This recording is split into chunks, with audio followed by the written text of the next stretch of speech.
एक फोटो मेरा लीजिए रे, स्वामी जी का कैमरा हुआ है वो।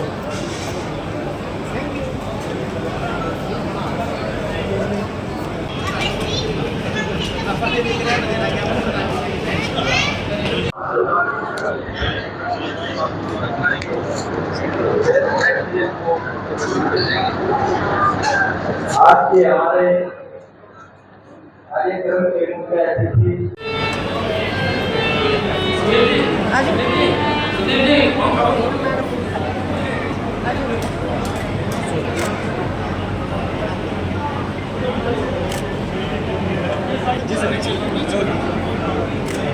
भारत माता की। इस समान समारोह के अंदर अच्छे कार्य किए हैं, उत्कृष्ट कार्य करते हैं। शुरू करने के लिए भाई और आगे की कार्रवाई को सुचारू रूप से शुरू करें भाई रामलाल सिंह जी। भारत विकास परिषद हमारे यहाँ पहुंच चुके हैं और आने वाला लग रहे हैं। समारोह परिषद की 2 साल की कार्यकारिणी बनती है, उसका समझन समारोह होता है। अब इस भारत विकास परिषद के होता है सांस्कृतिक कार्यक्रम। स्कूल के बच्चों का हौसला बढ़ाने के लिए, मोटिवेट करने के लिए मैं निवेदन करूंगा प्रकाश जी से, हमारे शाखा के संस्थापक सदस्य एवं पूर्व में अध्यक्ष रहे श्रीमान प्रकाश जी से मेरा निवेदन, श्रीमान विजय पायल जी को एक अभिनंदन एवं स्वागत करें और आनंद आकर के जो हमारे परिषद के बहुत ही मंच अवसर में माननीय कैप्टन करने के लिए मंच पर आए।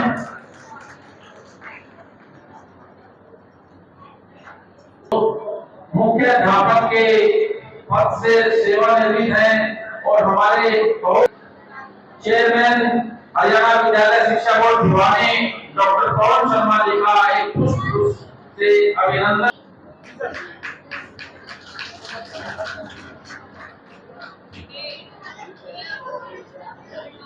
हमें वो दिन प्रतिदिन प्रगति करती है कि हमारे आए हुए सभी मेहमान का स्वागत गीत के माध्यम से स्वागत करेंगे। श्री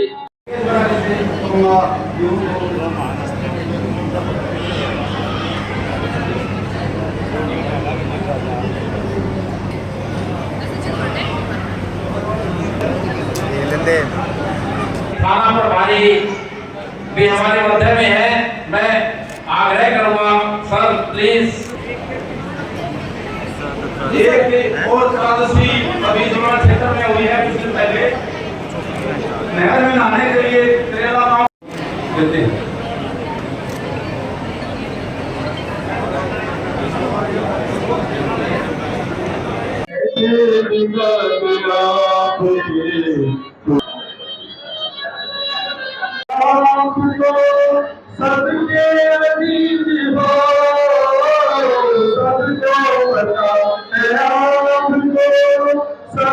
देखिए, हरियाणा सरकार की एक पॉलिसी है बेटी बचाओ बेटी पढ़ाओ, और इस नारे के साथ साथ न केवल बेटी पढ़ाओ बल्कि बेटियों को सशक्त बनाने के लिए भी हमारी हरियाणा सरकार और केंद्र सरकार जिस तरह से काम कर रही है, यानी ग्रेजुएशन तक बेटियों की शिक्षा मुफ्त है।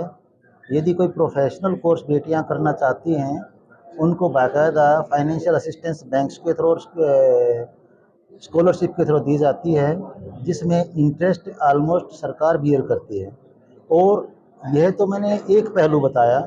दूसरी तरफ मुझे गर्व है अपनी हरियाणा की बेटियों पर कि जो हमें अपेक्षाएं उनसे हैं, उन अपेक्षाओं पर न केवल खरी उतर रही हैं बल्कि उससे भी बढ़ चढ़कर अपने माता पिता का, अपने गांव का, क्षेत्र का और अपने राज्य का नाम रोशन कर रही हैं।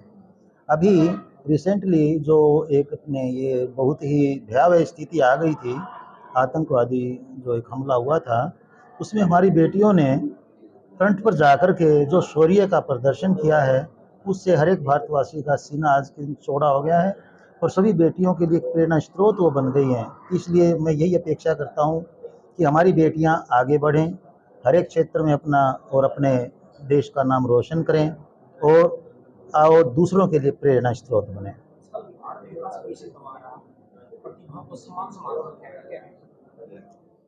सम्मान समारोह रखने के पीछे एक उद्देश्य होता है कि सफलता को एप्रिसिएशन मिले और जो बाकी दूसरे जो उसके फॉलोअर हैं या मतलब जो उसके अनुसरण करने वाले और जो एक उस पर्टिकुलर कैटेगरी, चाहे वो विद्यार्थी हैं चाहे वो खिलाड़ी हैं, उनको एक प्रेरणा मिले।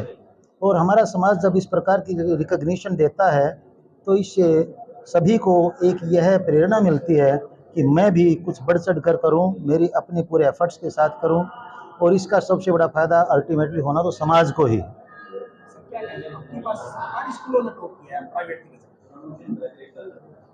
मैंने पहले बताया हरियाणा सरकार की जो पॉलिसी है जिसमें हम मेरिट के आधार पर सिलेक्शन आज के दिन देख रहे हैं, चाहे ग्रुप डी हो चाहे ग्रुप सी हो, तो हर एक युवा के मन में यह बात पूरी तरह से घर कर गई है कि खर्ची पर्ची वाले ज़माने गए।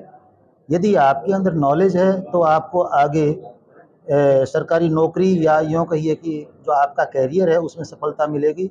और मैं आपको बताना चाहूँगा कि जो लाइब्रेरीज़ हरियाणा सरकार के द्वारा स्थापित की गई हैं या सामाजिक संस्थाओं के द्वारा स्थापित की गई हैं, मैं बहुत सी लाइब्रेरीज़ में गया भी हूँ सिर्फ ये देखने के लिए कि क्या कामयाब है हमारा वह प्रोजेक्ट।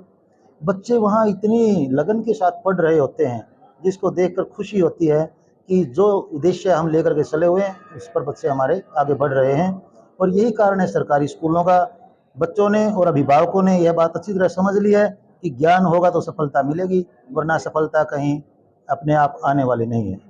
यहाँ पर भारत विकास परिषद के उपलक्ष्य में कार्यक्रम है। मेरा नाम शीतल है, मैं सब इंटरनेशनल स्कूल से आई हूँ, मैं जुलाना में रहती हूँ। मैं चाहती हूँ, हमें बहुत अच्छा लगा इस कार्यक्रम। मैं चाहती हूँ हर बार ये कार्यक्रम होते रहे, ऐसे कार्यक्रम हर बार होते रहे। धन्यवाद। आज हम हनुमान मंदिर में परफॉर्मेंस करने के लिए आए। हमें यहाँ परफॉर्मेंस करके बहुत अच्छा लगा। ऐसे कार्यक्रम हर रोज होने चाहिए जिससे हमारे मनोबल बढ़े। Thank you.